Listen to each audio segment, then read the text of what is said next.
Efesios, capítulo 5, verso 18. Y vamos a estar viendo del 18 al 32. En Iglesia Pilar creemos en la predicación expositiva o bíblica consecutiva y por lo tanto vemos series de libros completos.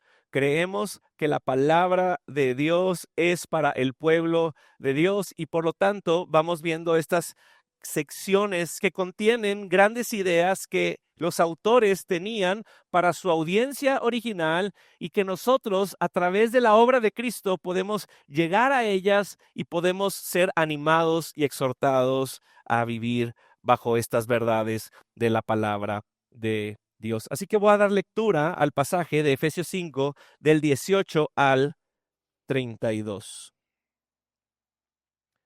Y no se embriaguen con vino, en el cual hay disolución, sino sean llenos del Espíritu. Hablen entre ustedes con salmos, himnos y cantos espirituales, cantando y alabando con su corazón al Señor. Den siempre gracias por todo en el nombre de nuestro Señor Jesucristo, a Dios, el Padre. Sométanse unos a otros en el temor de Cristo. Las mujeres estén sometidas a sus propios maridos como al Señor, porque el marido es cabeza de la mujer, así como Cristo es cabeza de la iglesia, siendo él mismo el Salvador del cuerpo. Pero así como la iglesia está sujeta a Cristo, también las mujeres deben estarlo a sus maridos en todo. Maridos, amen a sus mujeres, así como Cristo amó a la iglesia y se dio él mismo por ella, para santificarla, habiéndola purificado por el lavamiento del agua con la palabra, a fin de presentársela a sí mismo. Una iglesia en toda su gloria, sin que tenga mancha, ni arruga, ni cosa semejante, sino que fuera santa e inmaculada.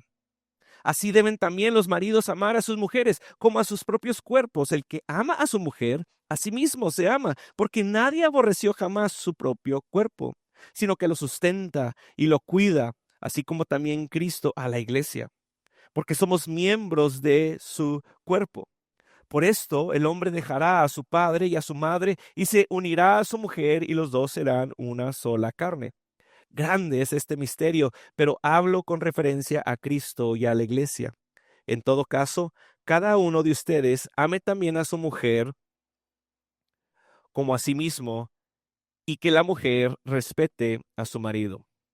Padre, permítenos venir ante tu palabra inspirada por tu Espíritu Santo, Señor, y permite que ella traiga luz a la manera en que creemos, a la manera en que pensamos, a la manera en que sentimos, a la manera en que deseamos. Padre, utiliza tu palabra a pesar de mí, Señor. Que ella sea la que obre en nuestros corazones. Ayúdanos a ser discipulados por ella. Yo te lo pido en el nombre de tu Hijo Jesús. Amén. Esta semana, hablando con un hombre de la situación de muchos matrimonios, me comentaba que es triste cómo muchos, aquellos casados a nuestro alrededor, muchos matrimonios se están desintegrando. Las estadísticas son muy tristes. Obviamente, la razón y el mayor problema para esta desintegración es el pecado en el ser humano. Y no importa cuál sea la manifestación del pecado, adulterio, orgullo, lujuria, enojo, idolatría y todos los demás, la verdadera razón por la que las relaciones horizontales son un desastre es porque la relación vertical con Dios es inexistente.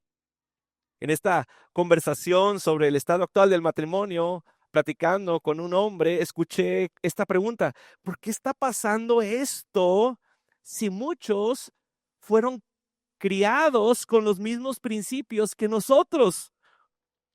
Y me hizo reflexionar, y a lo cual yo le pude responder: sí, muchos fuimos criados con estos principios morales, pero pocos hemos conectado estos principios con los fundamentos y cimientos bíblicos del Evangelio.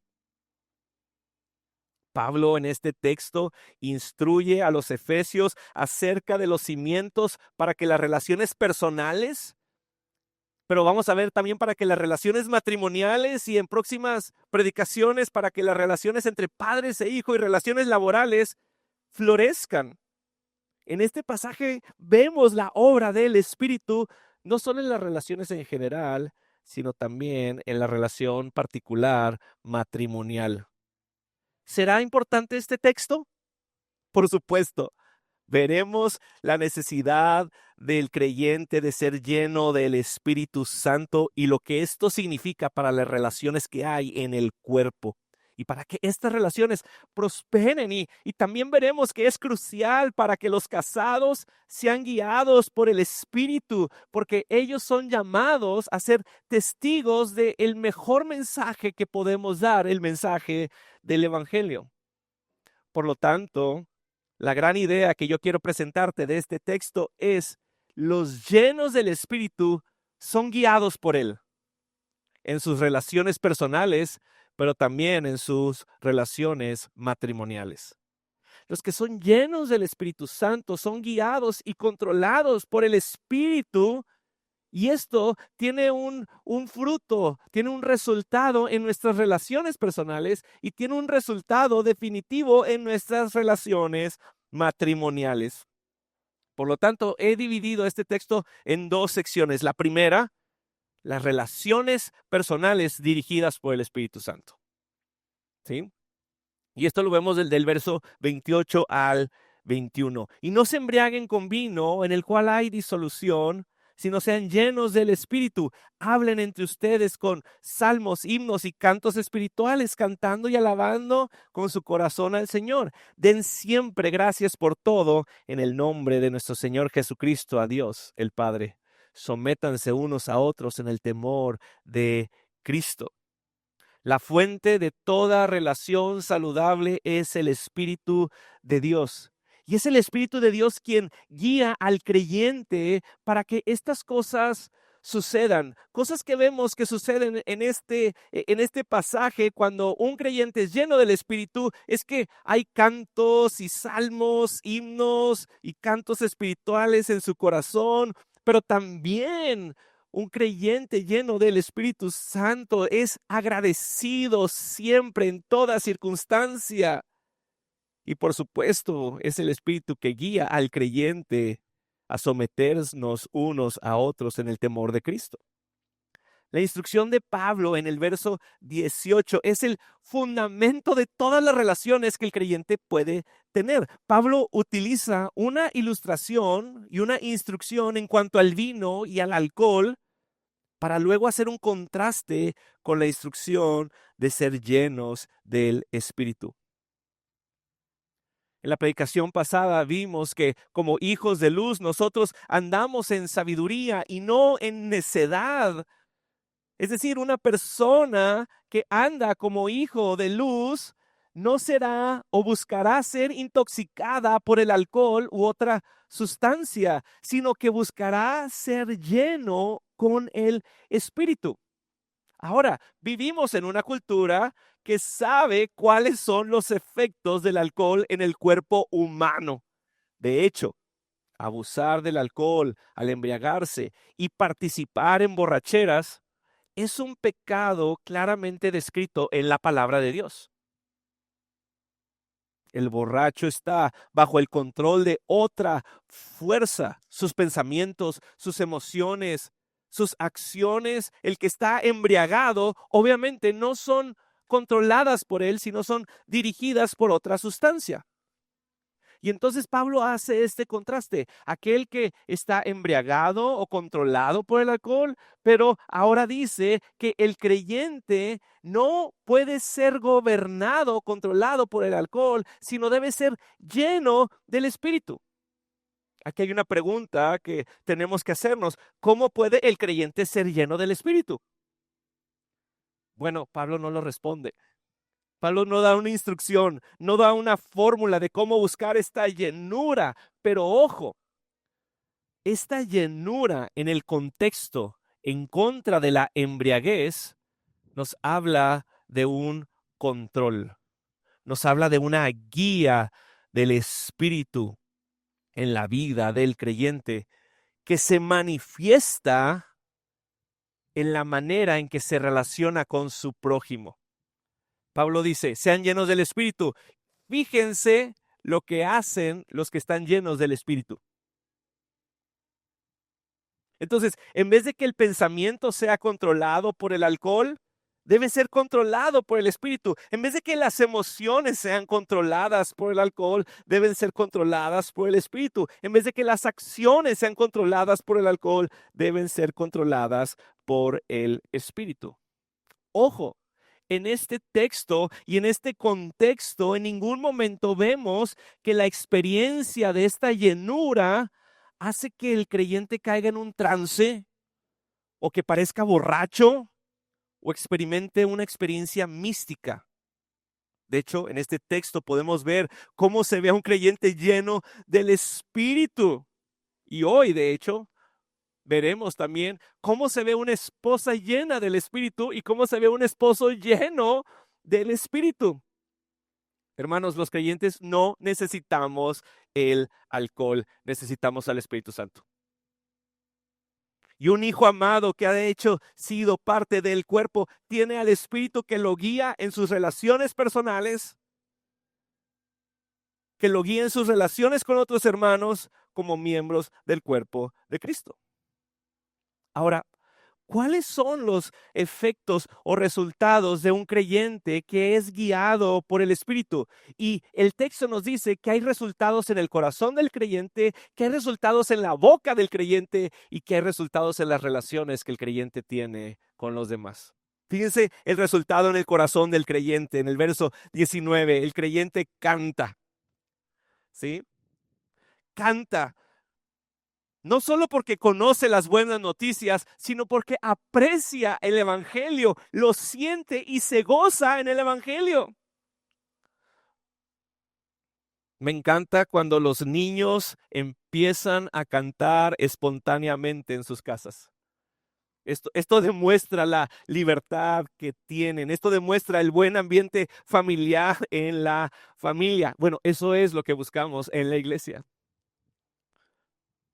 Poder cantar a Dios. Al ser guiados por el Espíritu, cantamos. ¿Y cómo cantamos los creyentes? Pues sabes que de muchas maneras, aquí lo vemos. Usamos los salmos que Dios nos dejó en su palabra, salmos que cubren una infinidad de emociones humanas guiadas para exaltar a Cristo. También vemos que aquí hay himnos que podrían haber sido estos cantos que la iglesia ya tenía con las verdades acerca de Dios, con las verdades acerca de la obra de Dios, con las verdades acerca de los dichos de Dios. Y tenemos estos cantos espirituales que traté de buscar qué significa cantos espirituales. Bueno, a la conclusión que yo llegué hasta ahora es que podrían ser cantos espontáneos, como aquellos que de repente mientras cocinan se les sale el oso le mío, ¿verdad? O, ¿sí? Podrían ser cantos espontáneos que mientras estás leyendo la palabra de Dios, mientras le estás leyendo un salmo, dices, wow, gloria a Dios, y lo cantas, ¿verdad? Pero también estos cantos espirituales podrían ser cantos que no se han escrito acerca de las verdades espirituales de la palabra de Dios. Ahora, ¿qué hacen estos cantos? ¿Cómo cantamos? ¿Con quiénes cantamos? Bueno, dice que cantamos unos a otros y cantamos al Señor. ¿Sí? ¿Y cómo se ve esto? Y bueno, ¿cómo se ve esto en Iglesia Pilar? ¿Sí? Aquí es donde vemos cómo lo vivimos aquí, a los que somos llenos del Espíritu. Bueno, en Iglesia Pilar nos reunimos para orar la palabra, cantar la palabra y predicar y escuchar la palabra. Cantamos. Y cuando dice que cantamos es usando nuestras voces y cantamos las verdades de la palabra, uno, para edificarnos unos a otros, pero también para adorar al Señor. Lo vemos en este texto. Y hay quienes se preguntan, ¿en serio tengo que cantar? Yo no sé cantar, los de adelante pueden cantar. Y bueno, aquí hacemos un paréntesis. Lo bueno es que dice canten con el corazón. pero dice canten. Cuando tú levantas tu voz cantando las verdades de la palabra, estás edificando a tu hermano. ¿Cómo lo edificas? Bueno, tu hermano es edificado al saber que tú estás pasando por sufrimiento y aún así te escucha cantar sobre la fidelidad de Dios. Aún así te escucha cantar sobre cómo tu confianza está puesta en la obra de Cristo y no en tus circunstancias.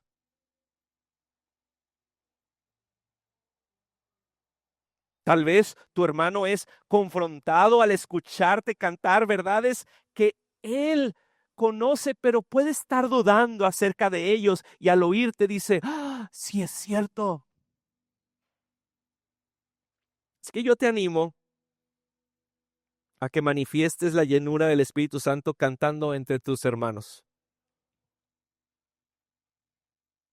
Cuando no nos escuchamos entre nosotros es porque no estamos cantando. Y ojo, la bocina no es el sustituto del canto congregacional. Ahorita se nos fue la luz y yo dije, ahora sí vamos a cantar. Canta. Canta para edificar a tus hermanos y canta para adorar a Dios. Pero la llenura del Espíritu también se refleja en nuestra boca. Lo vemos en el verso 20. El resultado de esta llenura es la constante gratitud a Dios en el nombre de Jesús. Si tu tendencia es a la queja, estás olvidándote de las buenas noticias del Evangelio. El que se anda quejando es porque siempre se siente agraviado, siempre se siente ofendido, siempre se siente hecho de menos. Pero hermanos, las buenas noticias es que los que agraviamos, los que ofendimos y los que hicimos de menos al Creador, fuimos reconciliados por su iniciativa. Y el Espíritu es quien guía al creyente al reconocer la bondad de Dios en todas las cosas, aun cuando estés siendo ofendido, aun cuando estés pasando por sufrimiento, aun cuando estés en medio de la tempestad y en medio de la aflicción. El creyente lleno del Espíritu está siempre agradecido en todo. Y el tercer resultado es en las relaciones del creyente. El resultado final de la llenura mencionado por Pablo es la sumisión. Este resultado es importante porque de este pasaje de sumisión, de este verso 21, va a brotar un hermoso abanico de sumisión en el matrimonio, en la crianza y en las relaciones laborales. El resultado de la obra del Espíritu es el sometimiento de los hermanos unos a otros en el temor de Cristo. Mira, tú dices, Sergio, parece que esta llenura no es tan espectacular ni tan asombrosa como yo lo esperaba, pero veamos lo que es verdaderamente sobrenatural. Lo que es verdaderamente sobrenatural es el Espíritu obrando en los miembros de Cristo, capacitándolos y empoderándolos para que hagan lo que no es natural en sus corazones. Para que hagan lo que no es natural, que es amor y sometimiento a sus hermanos. Hermanos, lo sobrenatural es que corazones rebeldes, anárquicos e independientes, orgullosos, se sometan unos a otros. Cuán glorioso es cuando nuestras agendas egoístas son descartadas a favor del amor y el sometimiento mutuo. Esto es el fruto y el resultado de los creyentes llenos del Espíritu. Y la motivación de este sometimiento es el temor de Cristo. ¿Por qué el temor de Cristo? Porque Jesús es Dios y Él es la autoridad suprema sobre la vida del creyente y éste se somete a sus hermanos porque Dios lo pide de nosotros.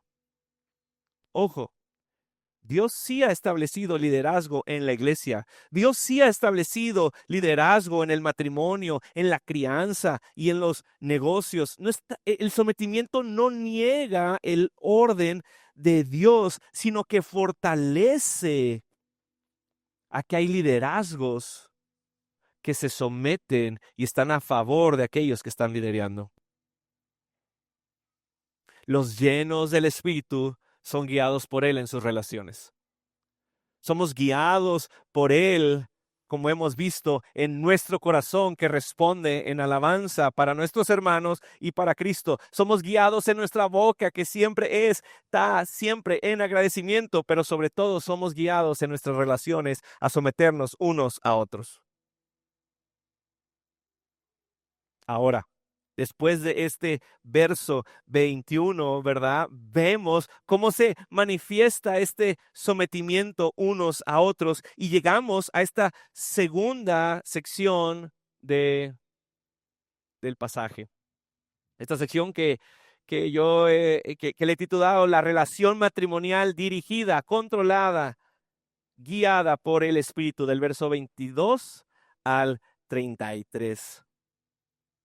La segunda relación más importante que un creyente pueda tener es su relación matrimonial. La primera es con nuestro Dios Trino. La segunda es con su cónyuge. Pablo les escribe a los Efesios y les muestra cómo se ve una relación matrimonial cuando los esposos son controlados por el Espíritu, cuando las esposas son guiadas por el Espíritu.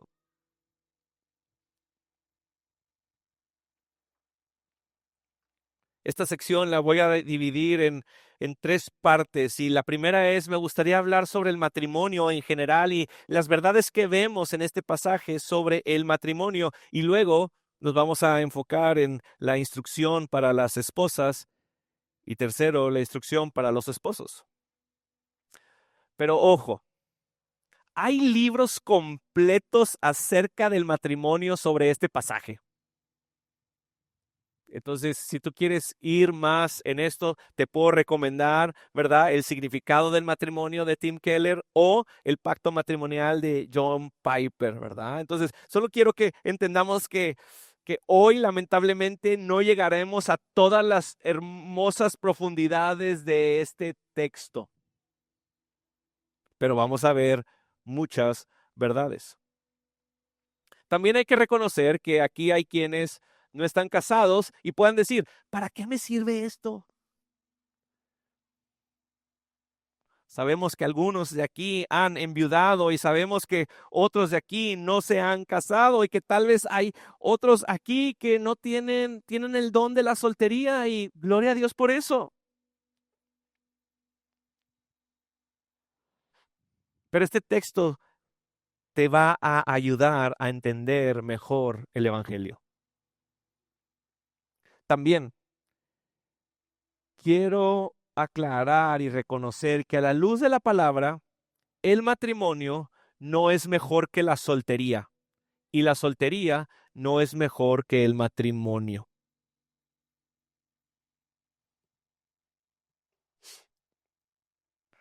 También es importante reconocer que lo que antes no necesitaba definirse como la idea del matrimonio, ahora necesita aclararse, pues la cultura en la que vivimos ha querido torcer, desvirtuar y deshacer lo que conocemos hoy como el matrimonio definido por Dios.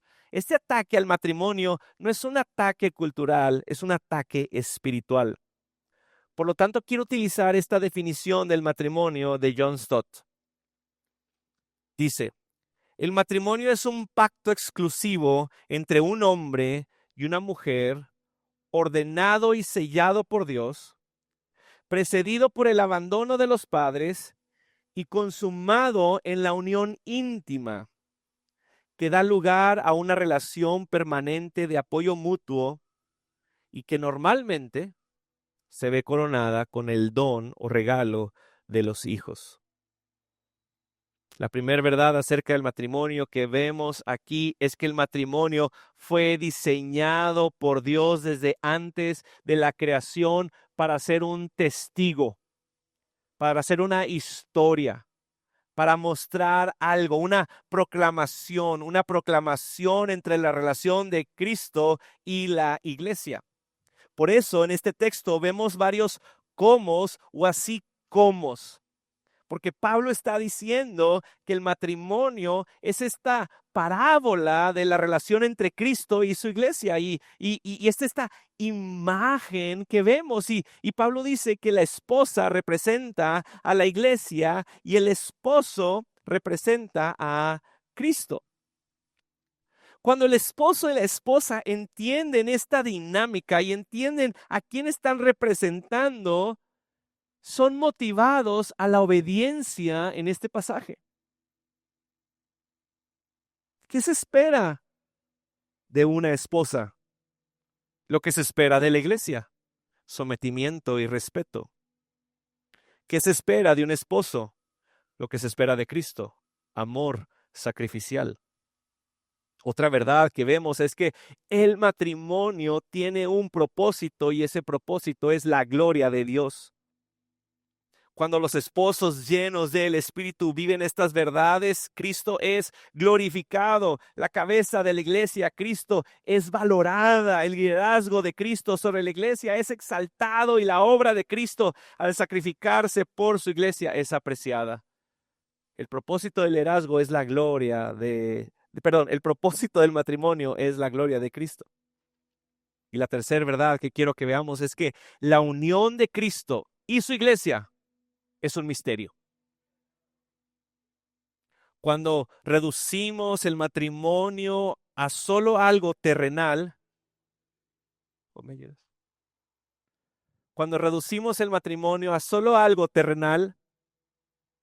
no podremos maravillarnos a lo que apunta realmente el matrimonio.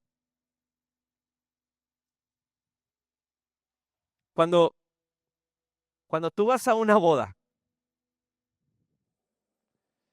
en esa boda está representando o está llevando a un anhelo que tiene el ser humano de una conexión íntima, pero no terrenal, sino eterna. Cada boda, cada matrimonio apunta a la unión completa y perfecta de Jesús y la iglesia. ¿Y por qué? ¿Por qué es un misterio? Bueno, porque debe de explotarnos en la cabeza de que el Dios creador del universo envió a su Hijo para rescatar a una novia rebelde en pecado, y la redime, la purifica y la unirá por la eternidad a su Hijo Jesús el Mesías.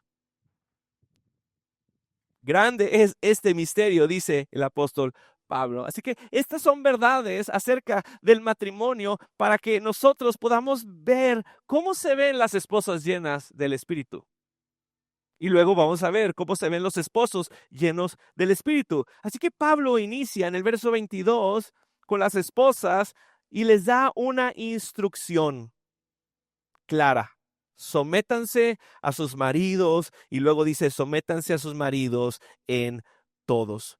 Ojo, esta instrucción no demerita el valor de la mujer en el matrimonio. La mujer nunca es menos ni nunca es más que el hombre en el matrimonio. Hay quienes han dicho que hay quienes han creído que esta palabra de sumisión demerita el valor de la esposa. Esta es una mentira. Mujeres,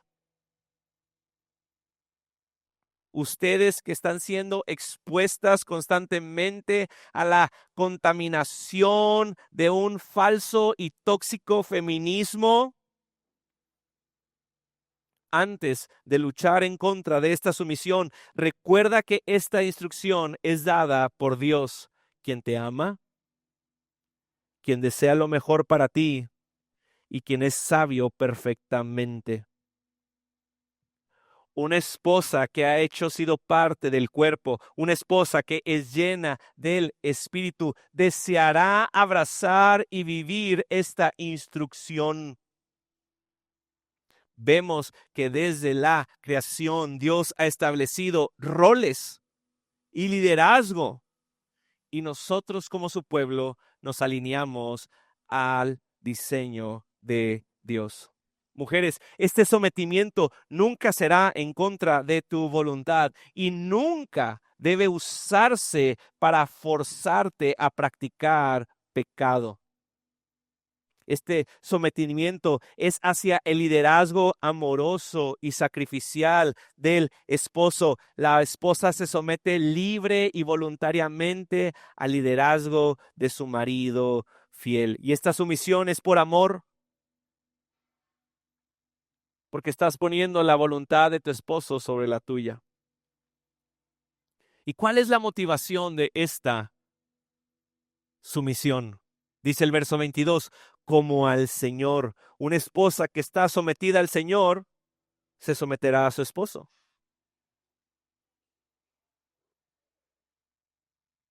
Tú estás mostrando que estás sometida al Señor, esposa, cuando te sometes a tu esposo. Rebelarte en contra del liderazgo de tu esposo sería rebelarte en contra de la instrucción del Señor. Ahora, una palabra de ánimo y advertencia a aquellos hombres que no tienen el don de la soltería, es decir, aquellos que están buscando o en un futuro buscarán una mujer para casarse. Si esa mujer que te gusta no está sometida al Señor, ¿por qué crees que vivirás un matrimonio que exalte a Cristo? Asegúrate que lo que te gusta de una mujer no sean las cosas externas y vanas, sino aprende a valorar la obra de Dios en una joven que está sometida a Dios en todo. Ahora, ¿en qué se debe someter la esposa al esposo? El sometimiento es completo, nos dice el verso 24. La sumisión es en todo. Y aquí es cuando yo quiero retar a las esposas aquí presentes, porque es fácil someterte a las cosas que te agradan y te gustan. Por supuesto que me someto que me lleves de vacaciones a la Riviera, pero la evidencia de tu sometimiento y respeto a tu esposo es cuando en amor sigues su liderazgo cuando va en contra de lo que tú quieres y deseas.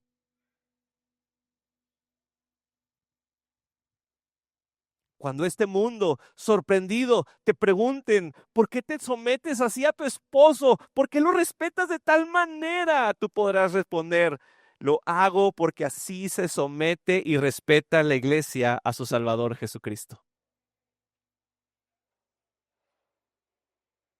Ahora, esposa, mujeres, si piensas que esta instrucción es dura para tu carne, espérate a ver cómo se espera que vivan los esposos llenos del Espíritu.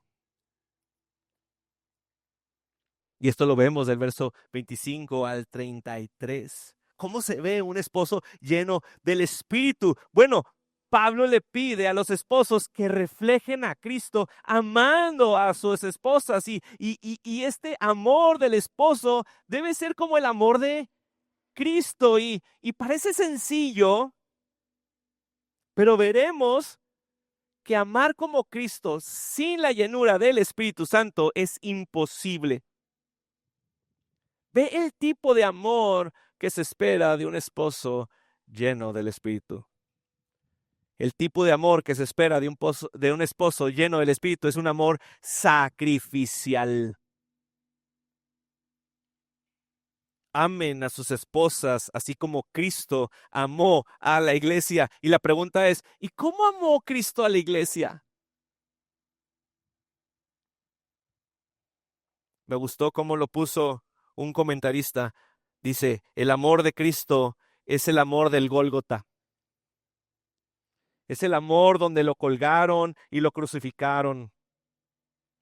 Es el amor donde su espalda fue desgarrada, sus manos y sus pies fueron clavados, una lanza le atravesó y una corona de espinos fue puesta sobre su rostro. Y todo esto por amor a su iglesia. Este amor sacrificial es un amor servicial.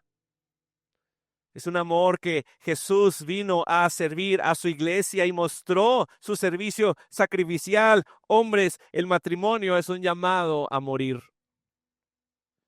Prefiero someterme, dijo uno.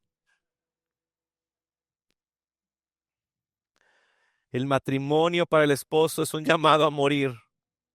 Morir a ti mismo y estar dispuesto a sacrificio total por tu esposa. Sacrificar tus horarios, aún sacrificar tus buenas ambiciones, es gastarte completamente por el bien de ella. Y este amor involucra morir a la carne y un compromiso a la fidelidad bajo cualquier tentación, tentación de ira, tentación de orgullo, tentación de lujuria. El matrimonio es un llamado a morir, a amar sacrificialmente.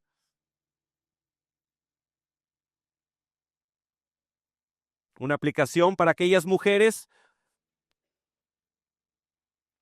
que están siendo cortejadas o que algún día vendrán a cortejarles y también a papás de mujeres que serán cortejadas. Asegúrate que el hombre que se acerca a tu hija haya sido transformado por el amor sacrificial de Cristo. Si él entiende esto y conoce a Cristo de esta manera, buscará glorificar a Dios amando sacrificialmente a su futura esposa. Tanto mujeres jóvenes o papás de mujeres, cuídense de valorar lo que este mundo valora y aprecia. Valora y aprecia el poder del evangelio que haya transformado a un chico, a un hombre, y que él haya entendido el valor, el amor sacrificial de Cristo por su iglesia. Que si lo ha entendido, él buscará ser como Cristo. Pero este amor no solo es sacrificial, también es un amor santificador. Aquí vemos el amor de Cristo al santificar a su iglesia. Dice que la santificó y que la lavó. Y ojo, esposos, tú no puedes salvar a tu esposa, porque la salvación es del Señor. Tú no puedes iniciar el proceso de santificación porque ese proceso solo lo puede hacer el Espíritu Santo. Pero sí puede ser un instrumento de Dios para la santificación de tu esposa. Sí puede ser un instrumento divino para que ella sea cada vez más como Cristo. Esposo, hazte esta pregunta, esposos que están aquí. ¿Mi esposa será más como Cristo porque estuvo casada conmigo?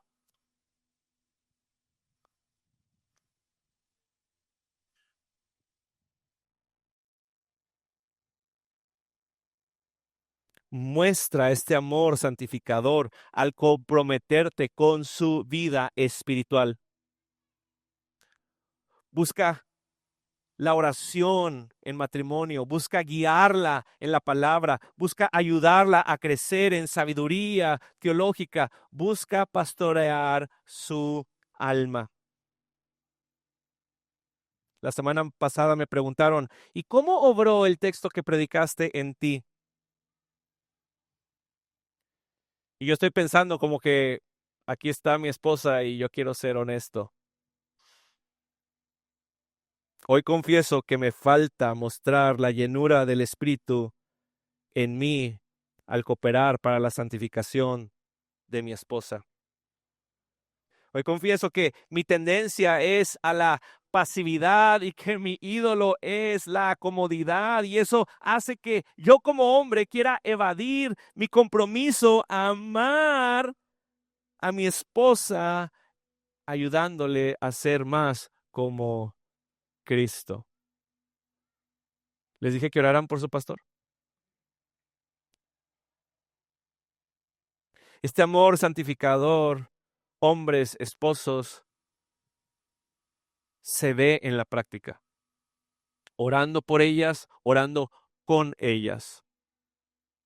Este amor santificador se ve en la práctica, abriendo nuestras Biblias con ellas. Este amor santificador se ve en la práctica, conociendo cuáles son sus temores, cuáles son sus deseos, cuáles son sus valores, cuáles son sus patas de palo o los ídolos a la que ella tiende a creer. Este amor santificador se ve al pastorearla.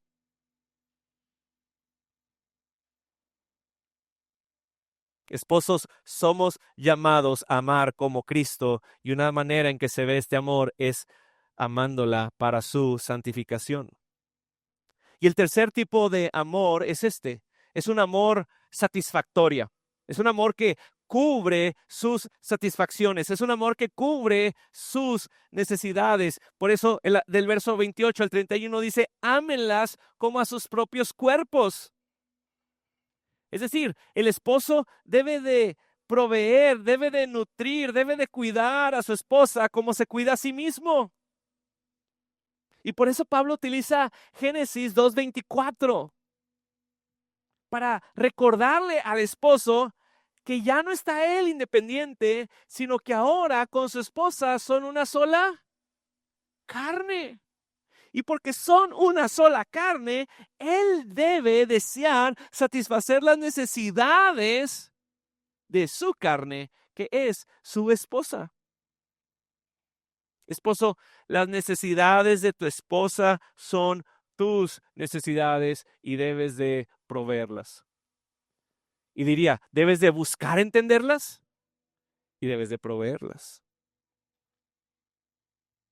Responder a la llenura del Espíritu es ver por ella y por sus necesidades, porque ella y tú son uno. Podemos ver cómo los llenos del Espíritu somos guiados por Él en nuestras relaciones personales, pero también en las relaciones matrimoniales. Ahora, quiero decirte que para aquellos que hemos fallado, para para aquellas esposas que no se han sometido en todo, o para aquellas esposas que ha habido momentos en que no han respetado a sus esposos, y para aquellos esposos que definitivamente no hemos mostrado el amor sacrificial, santificador y satisfactorio para nuestras esposas, quiero decirte que hay esperanza. No quiero que salgas de aquí, ¿verdad? Y digas, ay, no puedo amar como Cristo. Definitivamente no puedo amar al punto de, o sea, hay tanta carne en mí. O como esposa digas, es que si tan solo lo conocieras, ¿cómo me voy a someter al que Dios me pide que me someta? Yo te quiero decir, hay esperanza. Hay esperanza para aquellos que fallamos en ser fieles testigos de la relación de Jesús con su iglesia. Hay esperanza para las esposas que han fallado en someterse y respetar a sus esposos. Hay esperanza para los esposos que hemos fallado en amar a nuestras esposas como Cristo lo hizo, sacrificialmente, santificándola y proveyendo. Hay buenas noticias. Cristo murió por aquellos que no podemos cumplir a la perfección estas demandas. Hay buenas noticias de que el Espíritu obra en nosotros. Y mientras nosotros vemos a Cristo con su gracia y misericordia, nosotros podemos responder en amor y en obediencia a estas instrucciones. No a la perfección, pero sí caminando para mostrar esta hermosa relación de el Salvador con su pueblo. Hay esperanza. Hay esperanza porque tú puedes descansar en su gran amor sacrificial, en el gran amor de Cristo por su iglesia. Hay esperanza para aquellos que no han puesto su confianza en Cristo, para aquellos que no han reconocido a Cristo como un Salvador, para aquellos que dicen, yo no necesito un Salvador, yo puedo solo. Pues bueno, tienes que reconocer que estas instrucciones de sometimiento, de respeto, de amor sacrificial, son contraculturales. Todavía recuerdo aquel padrino de bodas diciéndole al novio ahí en la esquina de la misma boda: recuerda, mijo, recuerda, ni todo el amor, ni todo el dinero. Consejo vano y carnal. Obviamente estas instrucciones para ti que no has puesto en Jesús tu esperanza son contraculturales y nunca, nunca podrás hacerlas si no has sido transformado desde tu interior por Dios mismo. Pero definitivamente tienes que reconocer, si tú no has puesto tu confianza en Cristo, que en ti hay un deseo y hay un anhelo de una relación completa, de una relación íntima, de una relación plena. Y esta relación solo la podrás encontrar en Cristo. No en tu soltería, no en un futuro matrimonio o no en tu matrimonio. Este deseo de ser amado, de ser amada, de ser valorado, de ser valorada, solo lo puedes obtener al reconocer que Cristo vino a morir por ti. Cristo vino a morir para pagar el castigo de tus pecados. Yo solo te digo, reconoce que Él hizo esto por ti. Arrepiéntete de tus pecados y experimenta el amor sacrificial de Jesús por ti. Únete a la esperanza que tenemos nosotros como su iglesia, que tenemos nosotros que hemos sido rescatados y limpiados y que algún día esta unión será completa y perfecta. Este gran misterio, digamos, no lo entiendo, pero qué hermosa boda. Qué bodón. Y las bodas del Cordero. Hermanos, el matrimonio bíblico, la pareja debe alinearse al patrón donde el esposo sirve y ama como la cabeza y la esposa es la ayuda, sometiéndose al liderazgo amoroso de su esposo. Ambos, esposo y esposa, deben buscar en oración cómo aplicar fielmente este patrón en su situación. Hermanos, Dios el Padre construyó o constituyó el matrimonio. Cristo fijó el patrón para el matrimonio y es el Espíritu quien nos empodera para vivirlo para su gloria. ¿Qué sustenta tu matrimonio? ¿Tus valores con los que te criaron? ¿Las ramas de un árbol? ¿O lo que sustenta tu matrimonio tiene raíces en las verdades del Evangelio y la palabra? Yo te animo a que veamos este texto, para que los que estemos casados, lo caminemos, lo vivamos, buscando y confiando en el Espíritu Santo que nos lleva a glorificar a Dios. Los llenos del Espíritu somos guiados por el Espíritu en nuestras relaciones personales, pero también en nuestra relación matrimonial. ¿Oramos? Padre, gracias. Gracias por tu palabra. Gracias porque nos haces ver la dependencia que tenemos de tu Espíritu Santo, Señor. Gracias porque nos haces entender cuál es nuestra identidad en Cristo, Señor, y cómo nosotros nos relacionamos con nuestro prójimo, nos relacionamos con nuestros hermanos y nos relacionamos en nuestros matrimonios. Padre, siembra estas verdades en todos nosotros, los casados y los solteros, Señor. Siembra estas verdades, Señor, para poder ver en el matrimonio este hermoso testigo de la relación de tu Hijo Jesús con su iglesia. Yo te lo pido en el nombre de Jesús. Amén.